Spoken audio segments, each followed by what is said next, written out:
আমরা সকাল থেকেই সাংবাদিকরা অপেক্ষা করছিলাম এই সিএমএম কোর্টে।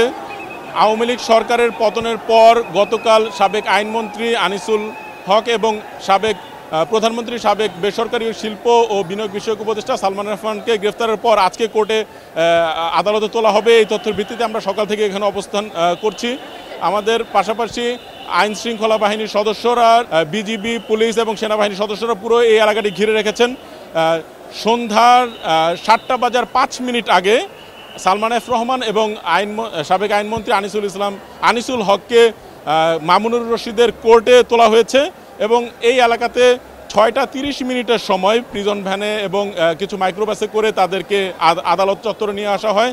তখন এইখানে যারা আইনজীবী রয়েছেন এবং সাধারণ ছাত্র রয়েছেন তারা তাদের গাড়িতে ডিম মেরেছেন।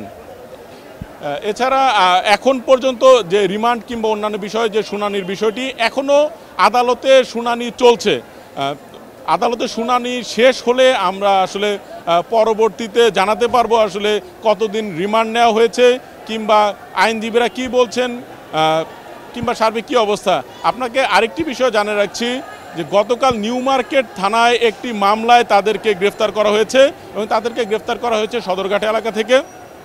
সালমান এফ রহমানকে প্রথমে আমরা গতকালকেই রাতে আমরা ছবি পাই, তিনি তার যে স্বাভাবিক চেহারা, যে ওনার যে দাড়ি ছিল দাড়ি কেটে উনি সম্ভবত সদরঘাটের ওই পারে যাওয়ার চেষ্টা করেছিলেন এবং সাথে আনিসুল হক ছিলেন। তাদেরকে কোস্টগার্ডের সদস্যরা গ্রেফতার করে তাদের হেফাজতে রেখেছিল এবং আজকে নিউ মার্কেট থানার সেই মামলায় তাদেরকে এই আদালত চত্বরে আনা হয়েছে এবং তাদের শুনানি চলছে।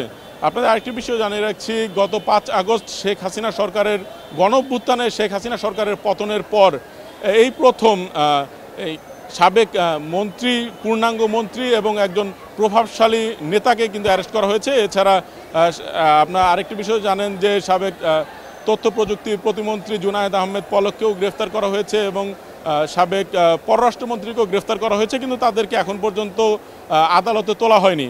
তো শুধুমাত্র এই দুইজন নেতাকেই এখন পর্যন্ত আদালতে তোলা হয়েছে। তো আদালতে শুনানি শেষ হলে আমরা পরবর্তীতে সার্বিক বিষয়টা আমরা আসলে বিস্তারিত জানাতে পারবো।